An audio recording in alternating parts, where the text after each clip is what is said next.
Guys, ഇന്ന് എന്റെ കൂടെ ആരാണോ വായി നോക്കാൻ വരുന്നത് അവരെന്നെ 1 സെക്കൻഡ് 10 വെച്ച് കൊടുക്കാൻ പോകണം.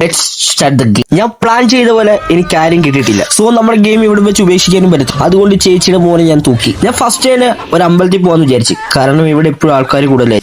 ഞങ്ങൾ ഈ അമ്പലം ഫുള്ള് ചുറ്റി വരെ കാണാൻ പറ്റുള്ളൂ, വേറെ ആരും കാണാൻ പറ്റിട്ടില്ല. അതുകൊണ്ട് നമ്മൾ ഒട്ടും സമയം കളയാതെ നേരെ നമ്മൾ ബീച്ചിലോട്ട്. എനിക്ക് ആൾക്കാരെ വാച്ച് ചെയ്യാൻ വേണ്ടി മാത്രം ഞാൻ ഒരു പ്രത്യേക ഒരു സീറ്റിനെ ഞാൻ തൂക്കി. പക്ഷെ അത് പോരാ, സ്പോട്ട് മാറും. ഇവിടെ നിന്ന് കുറച്ച് പേരെ മാത്രമേ കാണാൻ പറ്റത്തുള്ളൂ. ഈ സ്പോട്ട് കൊള്ളാം, അത്യാവശ്യം ആൾക്കാർ ഇവിടെ നിന്ന് എനിക്ക് കാണാൻ പറ്റും. പക്ഷെ ഒരു സ്ഥലത്ത് തന്നെ ഇരിക്കുന്നത് എനിക്ക് ബോറായതുകൊണ്ട് ഞാൻ മാറിയ സ്ഥലം മാറി ഞാൻ നിന്ന് നോക്കി.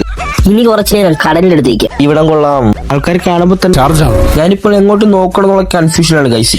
ഞാനിപ്പോൾ 360 ആംഗിളിലാണ് ഇപ്പൊ ഞാൻ നോക്കിക്കൊണ്ടിരിക്കുന്നത്. എനിക്ക് ബാക്കിൽ കണ്ടുണ്ടായിരുന്നെങ്കിൽ അവിടെയും കൂടെ കുറച്ച് കാണായിരുന്നു. ഞാൻ ചുമ്മാ പറഞ്ഞതാ ഗൈസ്, ഇതൊക്കെ ഒരു എന്റർടൈൻമെന്റ് അല്ലേ. ആകെ ഒരു പ്രശ്നമുള്ളത് ഞാൻ നോക്കുന്നവരാരും എന്നെ നോക്കുന്നില്ല. അതുകൊണ്ട് ഞാൻ കുറച്ച് നീങ്ങി അവിടെ നിന്ന് നോക്കാൻ തുടങ്ങി. എല്ലാവരും കൊള്ളാം.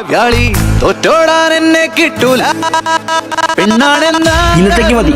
Let's subscribe guys.